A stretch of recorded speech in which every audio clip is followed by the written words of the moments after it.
Power, power, power, power is always the first priority.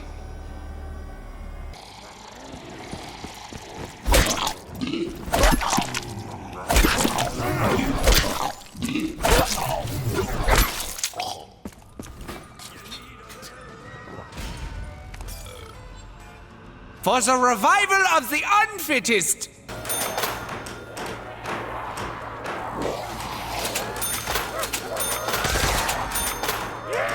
He's exploded!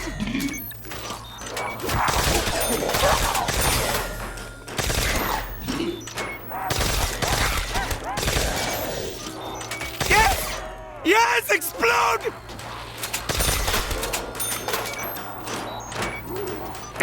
Where is a simple-minded fool when you need one? Damn thing! Oh, the showers of the damned!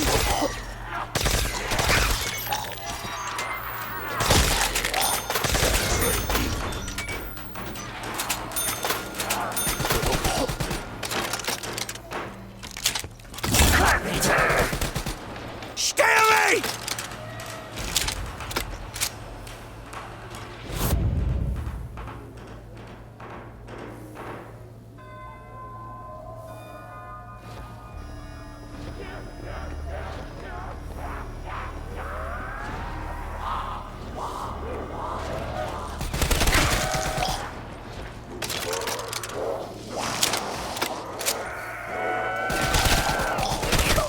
Hey, Recommending Ralls and 27 back here, and I wanted to say welcome to our Verruckt remastered gameplay. I have to tell you, I was flown out by Activision Treyarch to play this game early. I know you're sick of this and ad nauseum now, but I have to disclose this information. So they did play for my flight, some meals, and my hotel. Otherwise, I am not paid in any way, shape, or form for me to say good things, or in general, I'm just not paid for any promotion about this. I'm just letting you know, I played this game, they allowed me to record some gameplay, and all my opinions are my own. I do have a biased opinion, though, because guess what? I was flown out to Treyarch.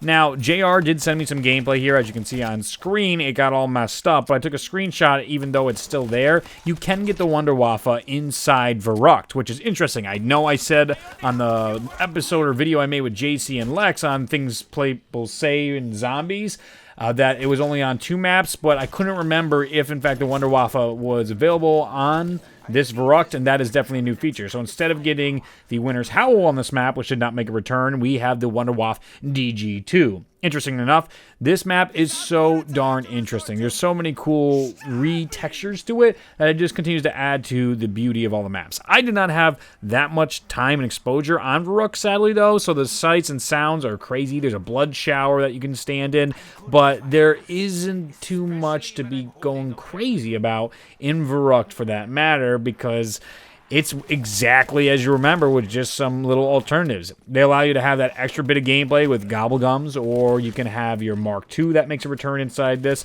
And the gameplay, by the way, is from Johnny J25. My gameplay was not really that interesting. There wasn't all that much to it. I went up and bought an MP40, and then I got pulled away for an interview with Jason Blundell. I will be releasing that interview in a bit because there's issues with the first half of the interview, but we will be getting down to some pretty good questions. I asked Jason about the bone step in Revelations, why he made some of the decisions that he did, what the planning was going on, about character arcs.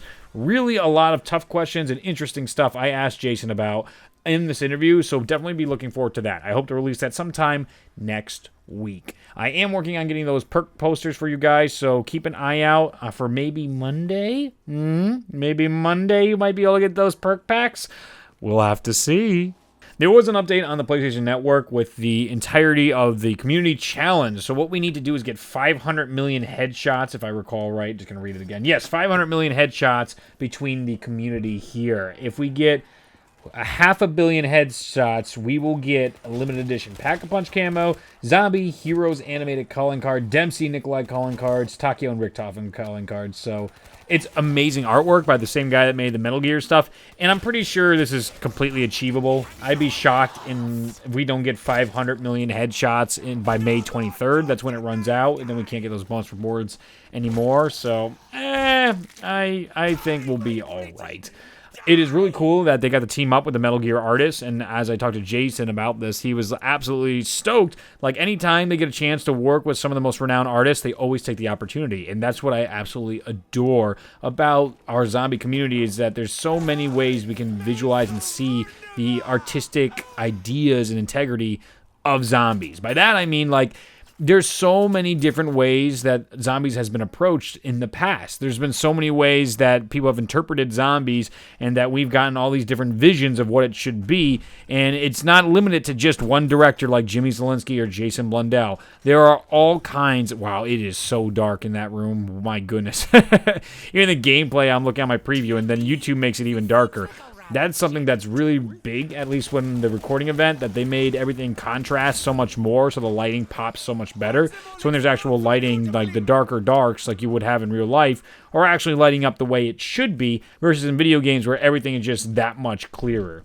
Kind of cool, but again, you got to balance that realism versus video games. You don't want it to be so real you're not having fun, but you still want to be in a video game where you're like, I can accept that this crazy world exists, and I will accept the rules inside this world.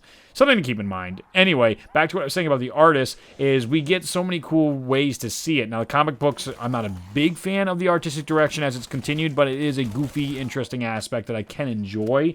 It's not as goofy as Zombies in Spaceland, thankfully, or any of the Infinite Warfare zombies, but it is something to be excited about when you see those posters, like the Call of the Dead poster, the Origins posters. You have all these different artists working on it, and then we even get to have those aspects of like Avenged Sevenfold when they got into the mix with the songs with Elena Sigmund and then Mukala. I think it's Mukala.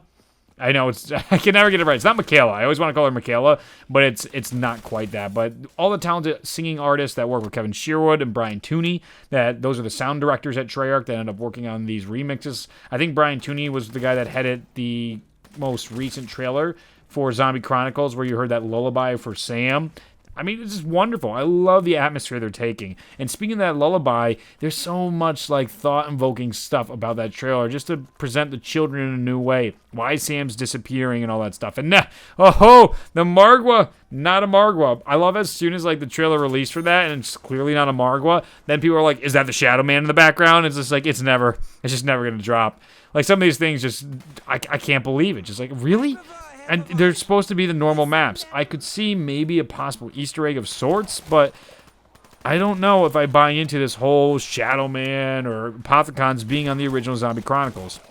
I could be wrong. Absolutely. I've seen it in the past where there's things on the maps like the donut grenade Easter egg where I was like, yeah, that's not a thing because that's insane. Like, Treyarch doesn't do that. And then, yep, eat your words, Reed. Absolutely. There's a donut and dancing Arnie's and top hats and stuff. So it could happen. I'm not ruling it out. I mean, I've only gotten to play the game for maybe like 8 hours, and I only played like each of the maps a little bit. So you have to spread that out over the course of all these maps. So take it with a grain of salt and be like, all right, possibility, but I don't get on the hype train looking for Apothicons just yet in the classic maps. That's not really idea direction Treyarch was trying to go here. Continuing our gameplay, the perks in this map are all available as normal, but the one thing you gotta keep in mind is Wonderfizz shows up on just about every single map, and by that, every single map. At this point, I imagine you can guess Wonderfizz is on every map. So it's a cool way to have challenges where you can just be like in Wonderfizz perks only, or to continue to get new perks. If you get the Gobblegums, then you can use those Gobblegums like Unquenchable or Soda Fountain to continue to get all kinds of perks to have more fun in these original maps. It's cool to see these remasters the way that they did it, but it's like Verruckt and Knocked for that matter for me.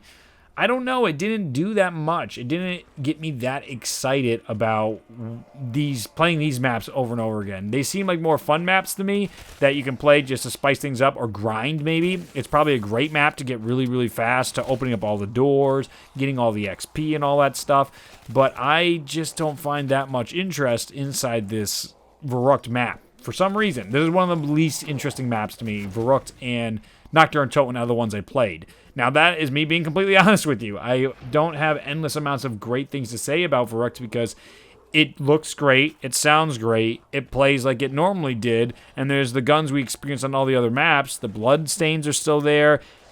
I'm sure there's a Monty radio around this area. It just, doesn't do anything crazy. It doesn't reinvent the wheel like some of the things we saw in Kino. I feel like the high of Kino totally affected my opinion of Verruckt, because Verruckt was just such a shaking map, or a groundbreaking map when it first came out after Nocturne Toten, because it truly, with the Perca-Colas, it made the map so much more. And the mystery box, you were like, wow, this is a completely different experience.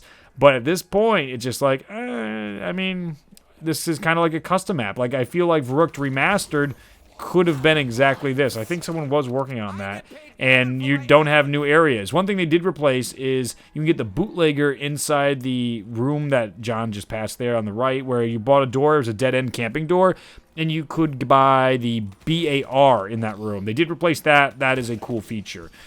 Otherwise, trip mines have replaced everything. No spike moors. I know people are pretty upset that spike moors and claymores didn't make their return, but that would have been more garbage to code and more stuff to handle. So I'm sure they could have done it, but it just wasn't in the cards for us in this time. There's a lot of really cool stuff. Oh, take that MP40, John. There you go. Look at that. See, we do have Black Ops 1 and World at War weapons still in here.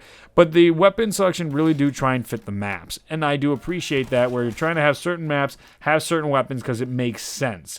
Even though Black Ops 3 weapons dominate the population of all the maps game right now. Not the worst, not the best thing in the world.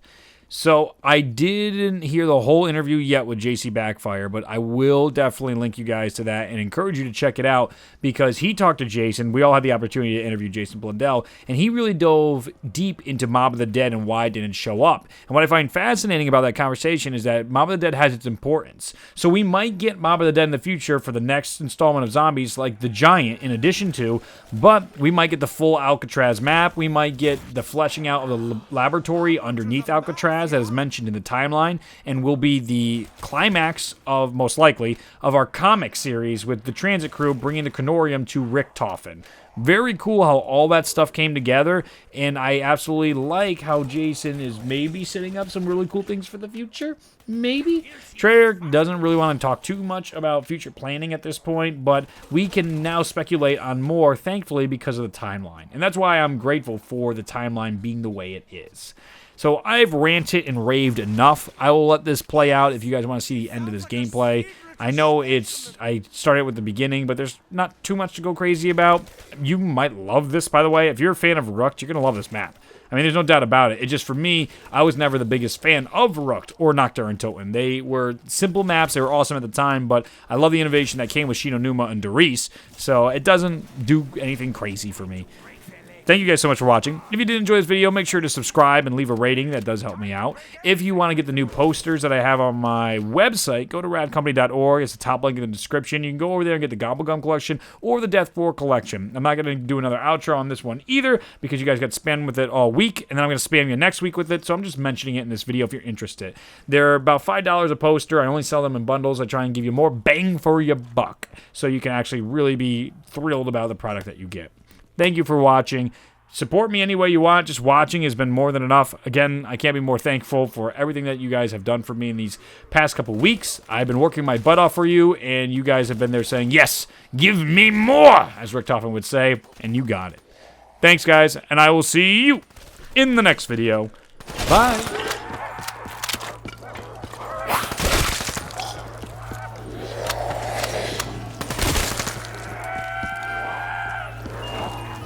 I can save vials of their blood for later. Kaboom. What? I am nothing but a peasant!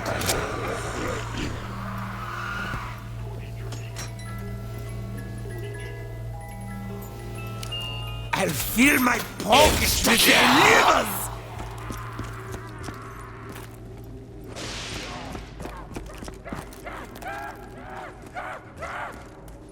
Their screams are so erotic!